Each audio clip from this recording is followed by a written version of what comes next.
Hello, and thank you for watching the first episode of Nerd Fuel.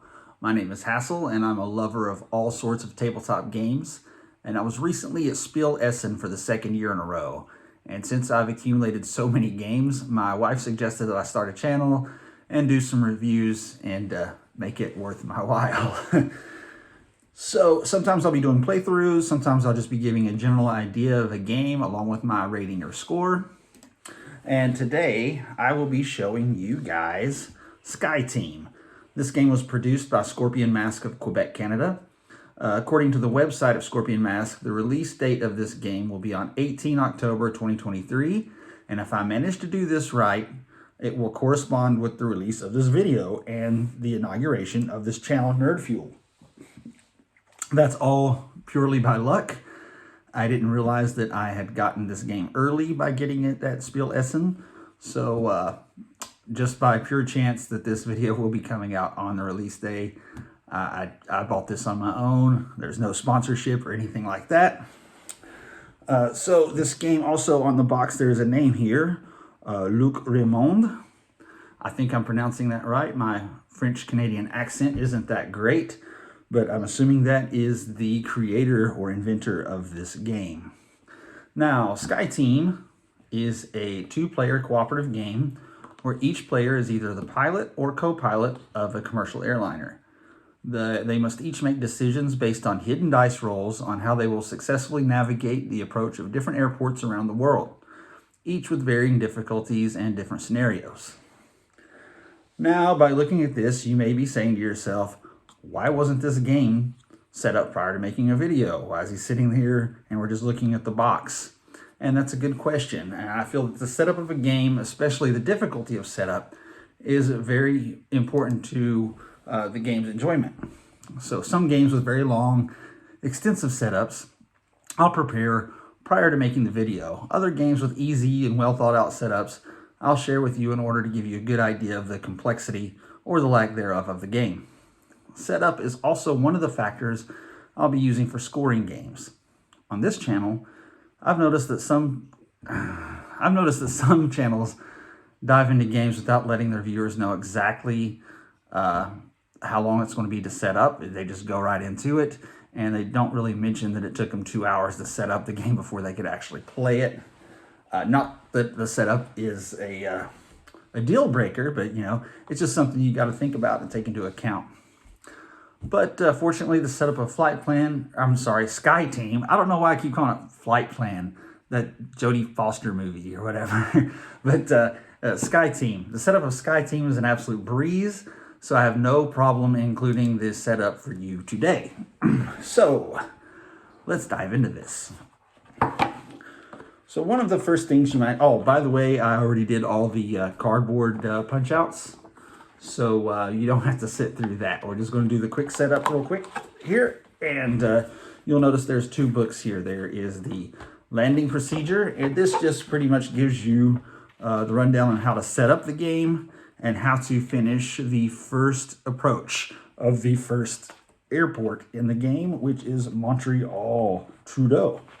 That is the easy one. That is the basic one, and one we'll be doing today. The second booklet you'll see is the flight log. It has all the airports that you'll be approaching that you can choose to approach in the back, and you can just check off the ones that you got right. But it also has all the special instructions that you will need for the more difficult airport approaches. And it says here, if you can see this, there is a warning. Warning, do not open before having successfully landed in Montreal. Has it right there. So, first you see we have these two blinds.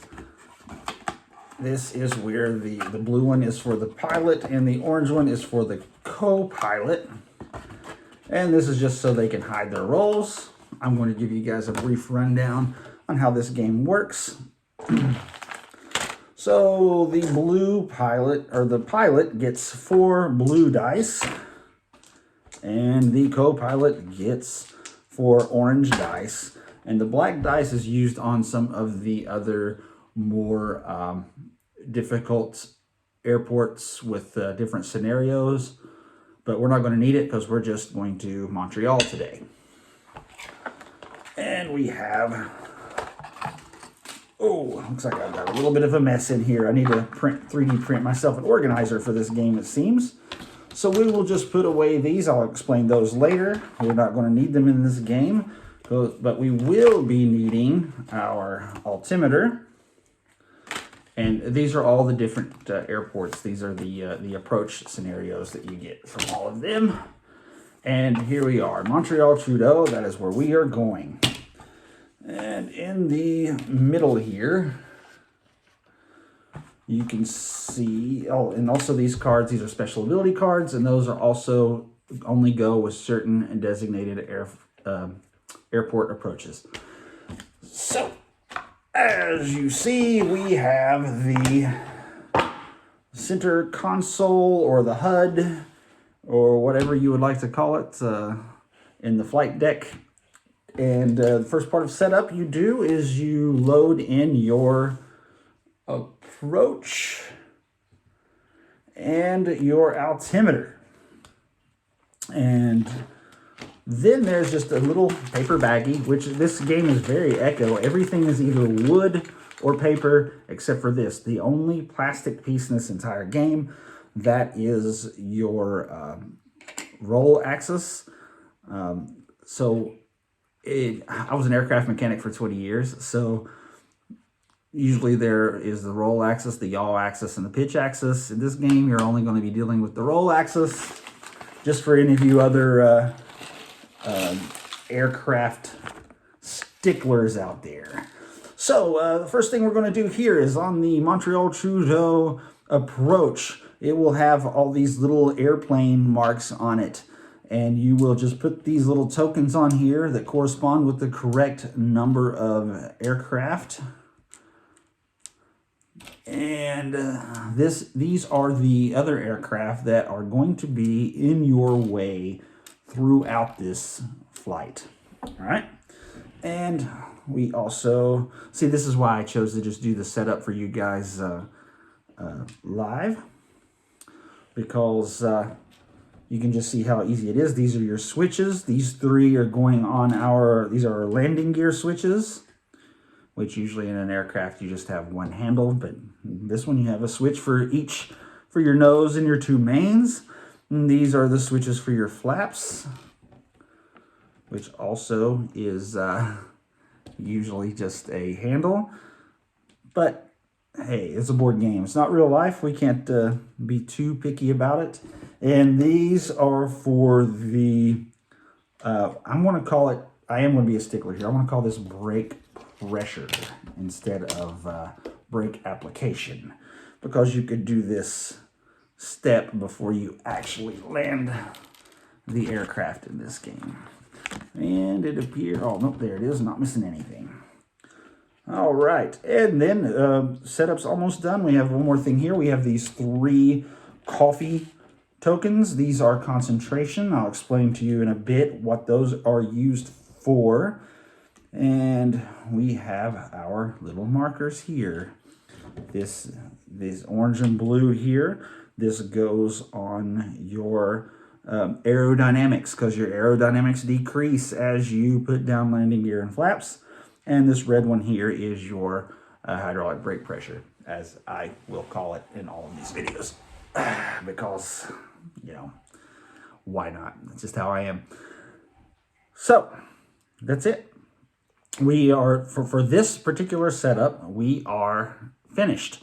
Now, other scenarios for other approaches, you'll have things like, that you'll have to concentrate on, like tailwinds and headwinds, which would go here. Some of them you have an intern, which you have to fully train before you land, which is interesting. Some of them you are landing in icy conditions, so you replace your brake pressure gauge with this one. So you have to make sure that you get all of these applied before you can land. And some of them have require, whoops, Where did it go? Some of them have a fuel gauge that I have put somewhere. And you even have fuel leaks. Oh, here's the fuel gauge. You even have, let's see if I can get it in a frame here.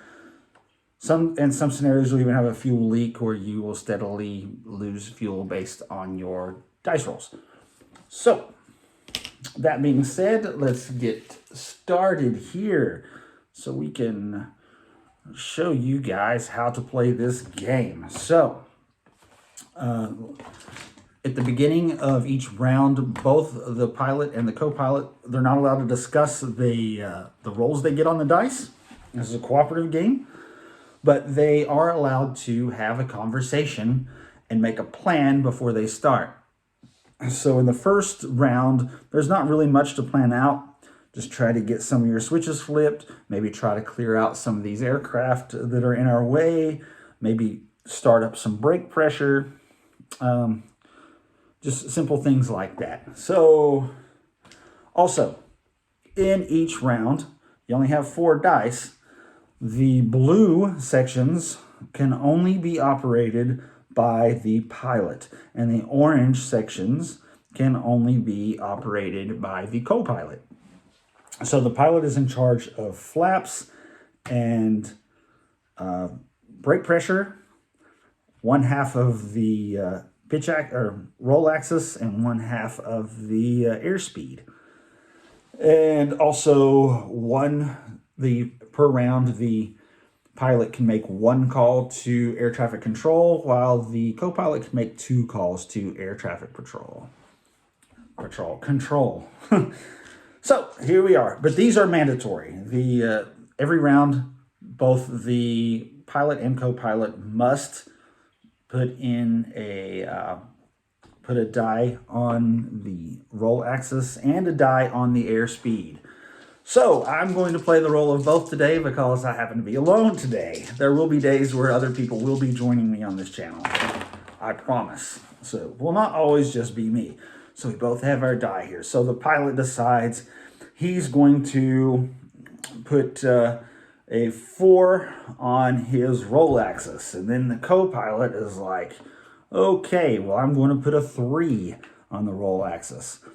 So the difference between the two of these is 1, and it favors the pilot's side. So you will roll one spot or 1 degree, or I guess that's more like, I don't know how many degrees that is. Anyways, you're going to roll one section over. Now it's the pilot's turn again. Using the same roll, he has decided that they've talked about it, and they only want to move one spot on the approach. Now, that is where these two, this blue and this orange, come into play. The cumulative number of the airspeed, if it is less than wherever this little blue wooden token is, then you don't move at all. You're almost stalled, or a holding pattern, and you're staying in the same airspace. And if you are above the blue, you will move 1. And if you're above the orange, you will move 2. Now, the thing is with these airplane tokens, now we have another aircraft in our airspace, which that is fine. But if we make a roll that says we have to advance and we still have something in our airspace, that is a collision and end of the game. And we don't want that. So, lost the orange one. Stuck to my finger. Here we go. Let's put it back. So the pilot is going to they want to move 1, so they have to keep this greater than 4. It has to be 5 or above. So the pilot will put a 5 on the airspeed. The co-pilot puts a 1 on the airspeed, and they have achieved what they wanted. They will only, at the end of the round, they will only move forward 1 spot on their approach.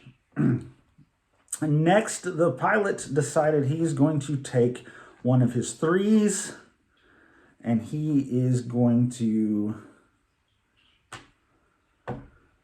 he's going to lower one of his landing gears, and by doing that, this blue token will move over here to the 5, and the amount of engine power that we would need to move increases on the low end. So now we have to roll about 5 or above to move forward instead of the 4 and above that we had to do before.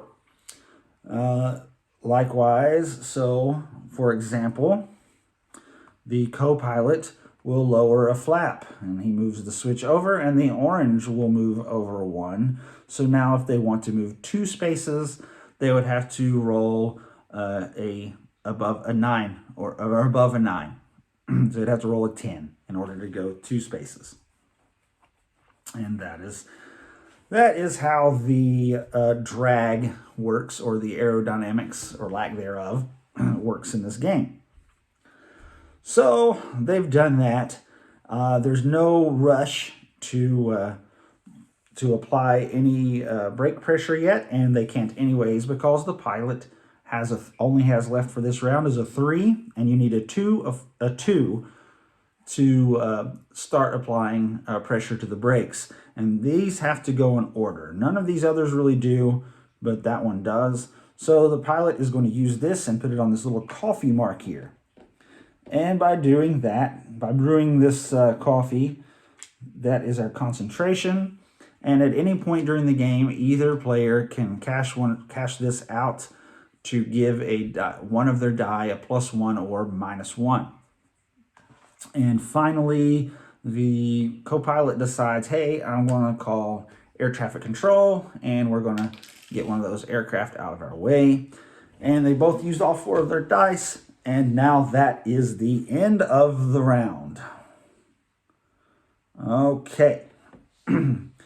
So at the beginning before the round starts, the pilot and the co-pilot, they discuss what they are going to need to do next. Or are they going to clear some more airplanes? Are they only going to move 1 or more? But in this situation, it appears that the really only thing they need to worry about is the roll axis and keeping it from these X's. Because if you hit one of these X's, if you go over too far, well, you spin out, you crash, and you die. So that is the gist of it. You're basically just solving these things. The conditions for winning is that you clear all the aircraft tokens out of your way, and all of your flaps and your landing gear are green.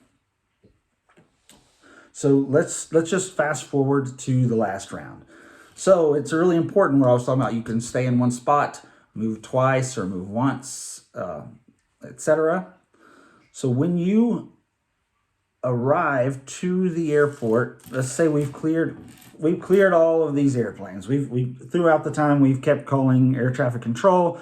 We've cleared all the airplanes, and we accidentally went a little too fast at one point on our approach, and we have arrived at the airport a little bit too early. So we have 1 round to where we can fix that. We can just move. We have 1 round to meet all the conditions. We'll be in a holding pattern, but we cannot advance anymore. So we would have to, by this point in time, since all the flaps and landing gear are down, all we would need to do is be below, have our cumulative engine speed below an 8, which that's not too hard. And we would be in a holding pattern in this one spot. And then the next round, our altitude would drop to landing. Now your altitude always drops no matter what, drops 1,000 every round. There's nothing you can do to slow that down or speed that up. You are always dropping. So that is one important thing to remember right there. So, all right, so we did our holding pattern. We got that straightened out, and we're at the airport, and we are not horizontal. We've got all our switches flipped. Oh, our brake pressure is at 6. That will be important in a minute. It doesn't have to be at 6. It could be at 2, 3, 4, or 6. Or 3, 4, yeah, 2, 3, 4, or 6. But we've got it to 6, and that's really important. I'll explain that to you here in a minute. It could just be at 4, and we could still win. But it could be at 3 and we could still win, but it's going to be a lot more difficult. And I'll explain why. So we're on this last round, we run, and they know the most important thing that they need to do right now is they need to get this straightened out. So the pilot says, and it needs to go in the direction of the co-pilot. So the pilot says, hey, you know what? I'm going to go low. So he puts down a 2. All right. Luckily, the co-pilot has a 3. So we will straighten our roll out, and we are horizontal on our artificial horizon here. Now, the next important thing, so right now they don't have any airplanes to clear. We've already done that. We don't have any more switches that we need to do. We just need to make sure all we have to do is our speed. Now, here's where the brake pressure is important. To win this game on the very last round, when you're at the airport on landing, your airspeed, the cumulative value of the 2 dice that go here, must be lower than your brake pressure. So ours is a 6, so we need a 5 or below. So the pilot throws down a 3. And the co-pilot only has a 3.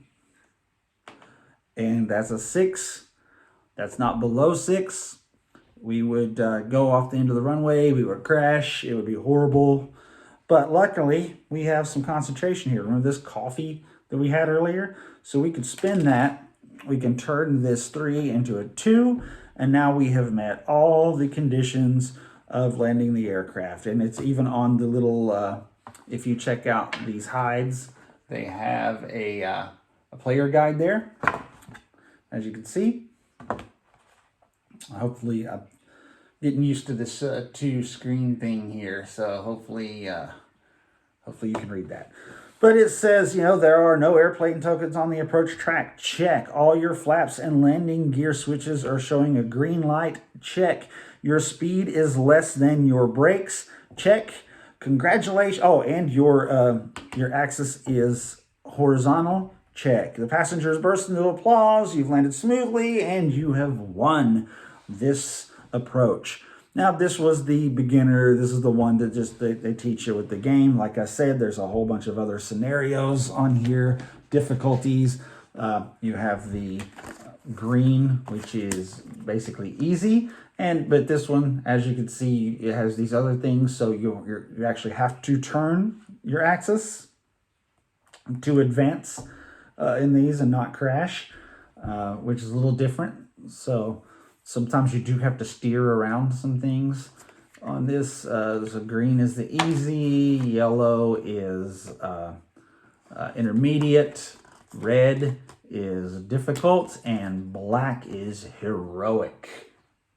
You probably couldn't see any of that. There it is. The green, the red, or that's 2 blacks. The green, the yellow, the red, and the black. There you are. And then at the top, it has here, this one, you get 2 of those special ability cards. You have a timer, which only gives you like 1 minute or something like that per round. Once the dice are rolled, you have like a minute to make all your decisions. And the fuel truck means you have to manage your fuel. This one means you're landing in icy conditions. Sorry. Got to get used to this, guys. Icy conditions and windy conditions. This one's just fuel. This one you have a fuel leak. This one's also a fuel leak. This one has the intern, the fuel leak, and windy conditions here in Galileo. Kuala Lumpur is the time constraint and the fuel. And but that's it. That is the gist of the game. It is a whole lot of fun. I know I just kind of ran through it pretty quick, but if you want to play, I highly recommend this game. On setup, I give it a 10 out of 10. You saw me, it just took like a minute to set this thing up. It's not really any harder to set up the other advanced scenarios that you do on here. Rules, 9 out of 10. Very clear, very concise, not convoluted at all.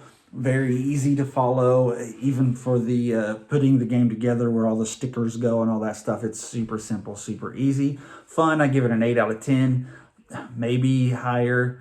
My friend was here, brought his son to stay the night with my son. He stuck around for a little bit to have a beer. We played once, and then we played again and again and again. Tried to get as many of these airports as we could. We didn't realize it, but next thing we knew, it was like 3 a.m.